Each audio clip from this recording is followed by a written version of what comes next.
For the blue group, for lesson 74, you're going to need your textbook and workbook. It will start out with the workbook, but you need to have your notability ready to go. So start a blank notability labeled lesson 74. We'll do a couple exercises in there real quick, and then we will get the workbook out. So make sure to have all your materials ready, and we'll get ready on the next slide. So before we get started in the workbook, there's a quick exercise where we are going to look at some problems that have pairs of fractions, and you're going to have to circle the fraction that's bigger. So for some of the problems, the fractions do not have the same bottom number, and for other problems, they do have the same bottom number. So if I give you the fraction 3/4 and 2/2, all right, and I'm trying to decide which one is bigger, I can't just look at the bottom number saying, oh, 4 is bigger than 2, so this one must be bigger. Let's look at it from based on what we know about fractions. If I know here that 2/2 is equal to 1 whole, I know that this one is equal to 1. This one, if I look at the top number, is 3, is smaller than the bottom number, which means that 3/4 is less than 1. So if this one is equal to 1 and this one is less than 1, that actually means that this one is smaller than 2/2. So you have to be careful. You have to make sure that you're looking at how much you're actually getting, because even though this has a smaller bottom number, this is actually more. All right, so that 2/2 is the bigger fraction. Okay, and then the other fraction that I'll give you is 13/4 and 11/4. So this one we did give you the same bottom number, which means that the pieces that are equal size. So if I had equal size pieces and I gave someone 11 and I gave someone 13, the person with 13 would have more. So when the bottom numbers are the same, you would just have to look at the top numbers to compare. When the bottom numbers aren't the same, you have to ask yourself, okay, is there one that's equal to 1 and one that's less than 1, or one that's equal to 1 and there's another one that's more than 1? So you really have to look at it and try and think about what we already know about fractions in order to answer the question. So now you're going to open up your workbook to lesson 74 and go to part 1. So in part 1 of the workbook, you see that there are pairs of fractions together, and you're going to have to circle the fraction that's bigger. So looking at A, I see that I have fractions where the bottom numbers do not match, so I have to think about, what do I know? 7/6 is more than 1. 11/12, because this is smaller than this, 11/12 is less than 1. So I've got one that's more than 1 and one that's less than 1. So I have to circle the fraction that's bigger, so I know that the one that's more than 1 is more than the one that's less than 1. We went over how to do it if the fractions have the same denominator. So go ahead and solve the rest for the section B, C, D, and E. Remember, when the bottom numbers don't match, you have to try to figure out which one is less than 1, equal to 1, or more than 1. So pause the video, work the rest in that section, and then come back for the next part of the video. After you finish workbook part 1, we're going to go into the textbook, and I'm going to read what's in the box for part 1. I have it up here on the screen, or you can follow along in your book.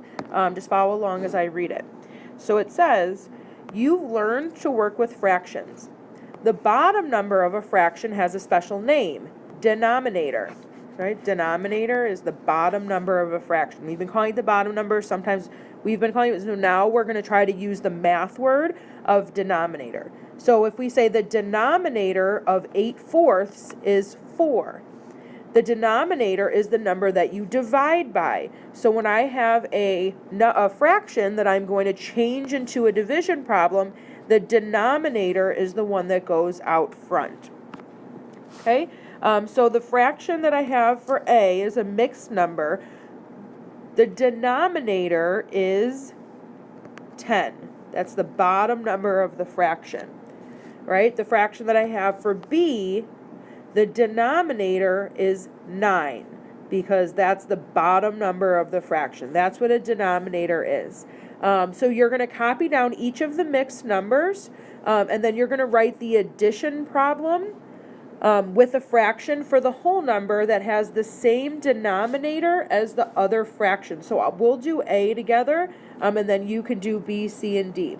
So if I start with 2 plus 8/10, I now need to change this to finish out doing the addition problem. So if I know that 2 has a hidden number of 1 underneath it, but I can't work it yet because 1 and 10 don't match, so now I need to change this. So I know that if I do 1 times 10, and whatever I do to the bottom, I have to do to the top. So now, if I have 2 times 10, my top number is going to be 20, and my bottom number is going to be 10, because I did 1 times 10. This fraction, 8/10, didn't change, so I'm just going to write that one how it always was, and then I'm going to finish out 20 plus 8 is 28. And my bottom number for adding always stays the same straight across the bottom. So all we did in this section is we learned a new name for the bottom number, which we're now going to call the denominator. And what you're going to do now is you're going to finish B, C, and D to do the addition. And as you're doing it, think of the name. Okay, now I need a denominator of 10. All right, so finish the rest of the section, pause the video, and then come back for the next part. All right, so now we're in part 2 of the workbook, and you're going to write the ratio problems and the answers in Notability. Remember all of the signs that go into the problem. You're going to have to write 3 fractions and then a time sign. So the way that I always set up is if I have the names go on this line, and then fraction times a fraction equals a fraction. So that's my way when I know that I'm going to work ratios. I know that I'm going to have a line for the names, and then fraction times a fraction equals a fraction. And then that way you know that you're going to have all of the parts set up exactly where they need to go. So the story problem is going to tell you about names, and then they're going to tell you about the first fraction, and they're going to tell you one of the things you need to know about the fraction after the equal sign, and you're going to have to figure out the middle fraction and whatever other number they didn't tell you about in the problem. So for problem A, it says that there are 7 balls for every 10 children. If there are 50 children, how many balls are there? So the 2 names of the things that we're comparing are balls to children. So those are the 2 names. Since it's easiest to keep it in the order that they show up in the problem, so I'm going to keep this one on top and put this one on the bottom. So every number for balls is going to be going straight across the top, and for children it'll go straight across the bottom. That way we won't flip-flop any of the numbers. So I'm just going to put kids because it's shorter.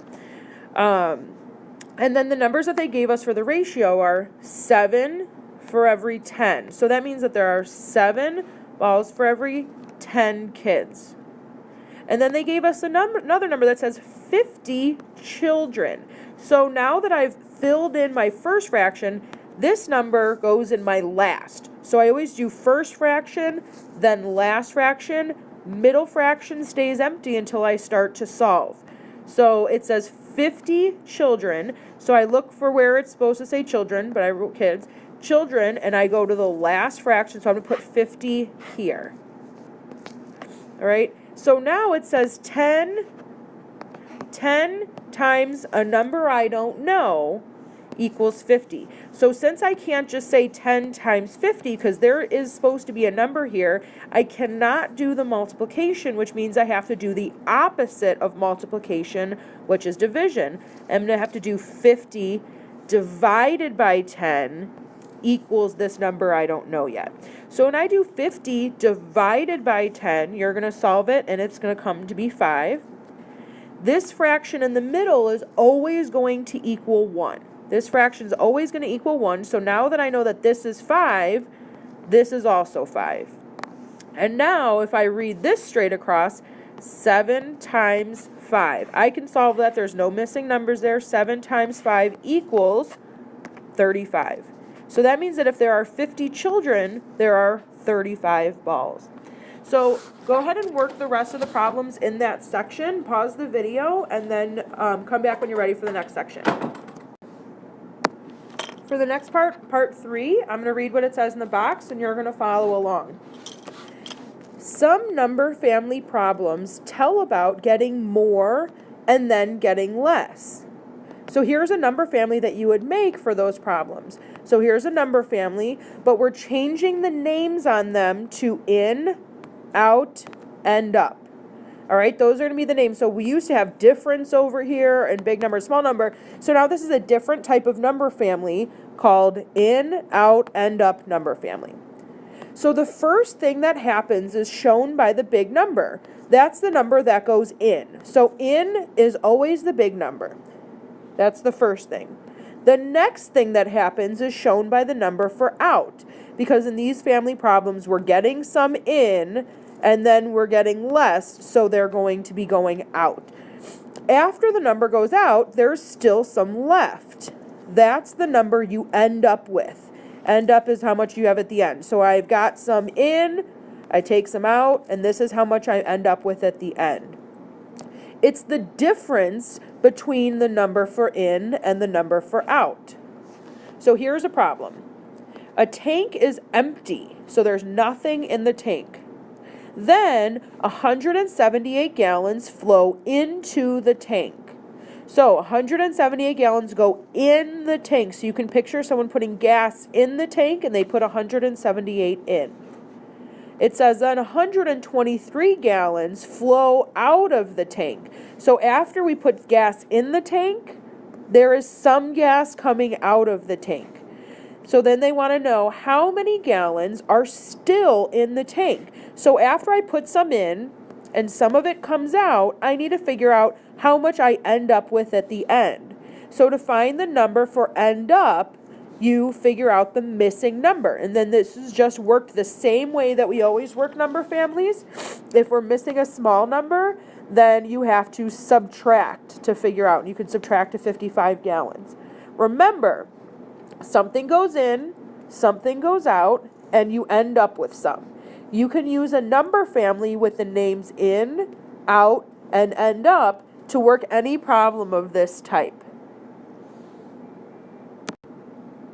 All right, so these are the problems that go along with part 3. They're right underneath the box that we just read. So we're going to work A together. So this is the same type of problem that we just demonstrated in the example on the last slide. So let's go through one of them together. So first, it tells us that a pocket is empty. Then, so there's nothing. This is what helps to start out when you're trying to solve these problems is to picture it in your head and picture something going in, coming out, getting full, getting empty. Okay, so a pocket's empty. It's starting out with nothing. Then $342 goes into that pocket. All right, so if I'm starting with a number family, because I know that these are number family problems, and I know that my big number is always in, out, and end up. All right, so whenever we talk about these now, before we've talked about difference numbers, we've talked about all problems, part, all problems. Now this is a new type called in, out, end up problems. All right, so we know that there's $342 going into a pocket. So 342 are going into my pocket. And then it says that some money comes out of that pocket. So we don't know how much is coming out of the pocket. So we can't put a number here because it just says some money. So I don't know a number for some money that's coming out. So I'm going to leave out alone for right now. Then it says that the pocket ends up with $58. So I'm going to put 58 because I know that the pocket ends up with 58. So in order to solve it, I start out with 342, something comes out that I don't know, and then I end up with $58. So in order to figure out for a missing small number, just like we've always figured out, missing small numbers are subtracting. So go ahead and subtract. I have 342 minus 58. I should come up with 284. Okay, that's how much went out, was 284. And that's the question that they're asking, how much went out? And now we can answer 284 went out. So that's how we know that we're solving for. So for this, the rest of this section, I'm going to read B and C just so you could hear it out loud, but I'm not going to solve it. So what I'll do is I'll read B and then pause the video so you can solve the problem. If you need to hear it again, go back and rewind the video. And then I'm going to read C just so that you can hear it out loud and then solve it, and then pause the video for you to solve it before coming back. So let's read B together. It says, a woman starts without any roses. She picks 78 roses. She sells 45 roses. How many roses does she end up with? So think about what would be in, out, and end up. She starts out without any roses. She picks 78 roses. She sells 45 roses. How many roses does she end up with? So go ahead and pause the video, solve for B. If you need to rewind the video to hear B again, you can do that. And then once you've solved for B, come back and unpause, and then I'll read you C. So in order to solve for C, let's see what it says. Jill had an empty basket. She's got nothing in her basket. She put some apples in the basket.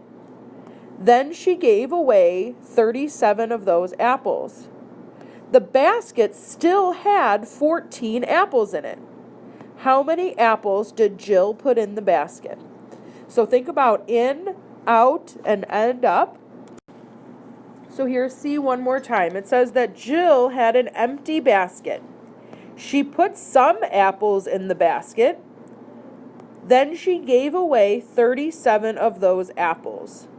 The basket still had 14 apples in it. How many apples did Jill put in the basket? So rewind and listen to C if you need to, or pause and solve it. Once you finish with C, come back then for the next section.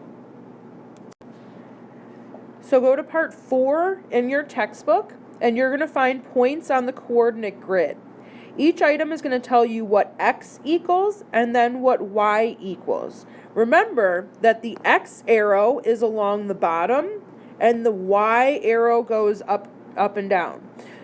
So to find a point, the point that I need to find here for A, I need to go over on the X arrow first, and then once I hit the X number, then I'm going to go up the Y number. All right, X number always comes first, so go along the X arrow, and then you're going to go up to find the Y number. So go ahead and solve for A, B, and C.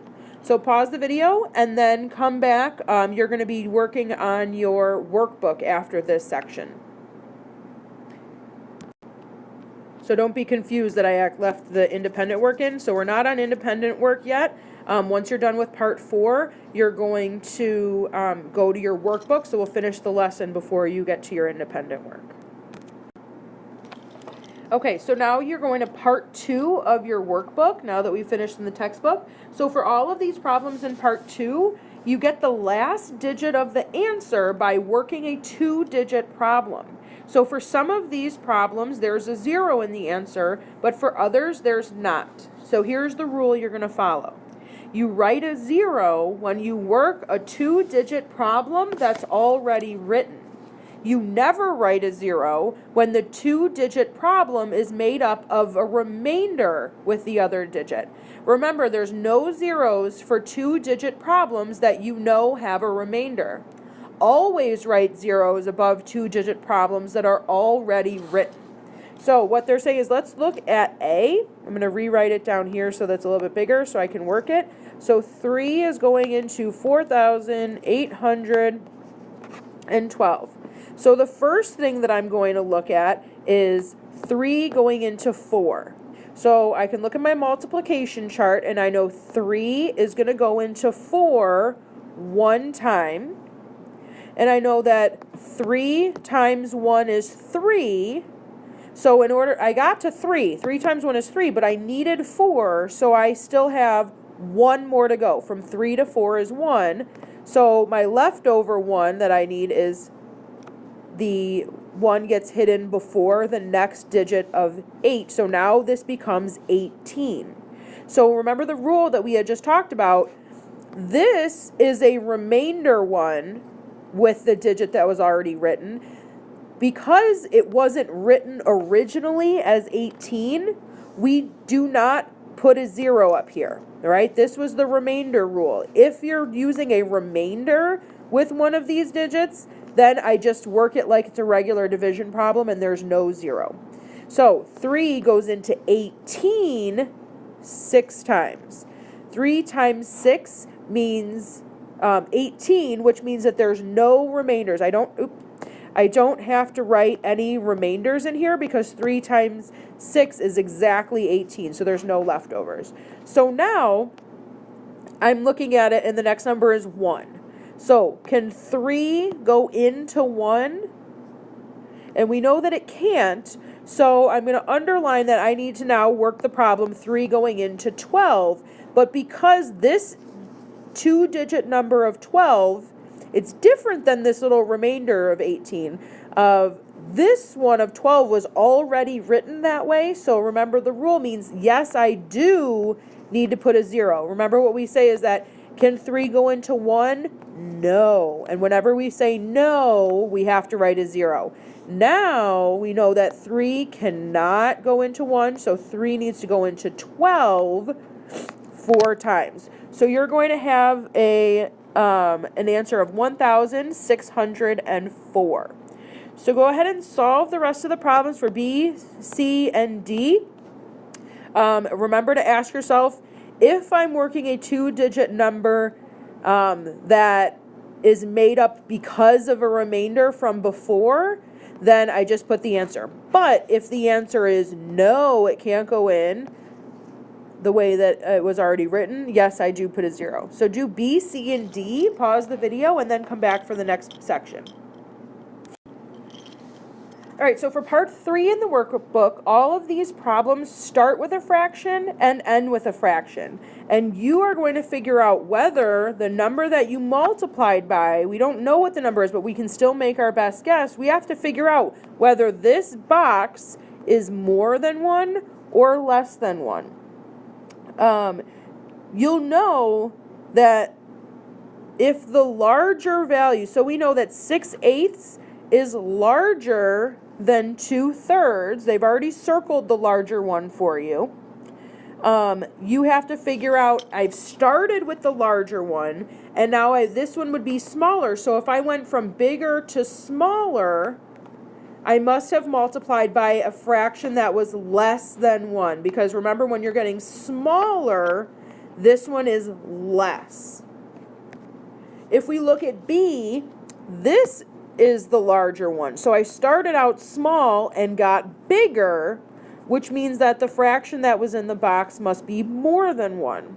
So if I start big and end small, that means it was less than 1 because my answer got smaller than my original problem. But here I started out small and went big, which means that the number in the box had to be more than 1. So that's a very important rule. Think about whether you're getting bigger or whether you're getting smaller, and what the fraction in the middle would have to be in order to get that answer. So pause the video, and then you're going to work C, D, E, and F. Once you are done with this section, this is the end of the lesson, so you have to check in with a teacher to get your answers checked to make sure that there's nothing else that you need to make corrections on, and then you can start your independent work in your textbook. So you have textbook parts 5 through 11 for your independent work.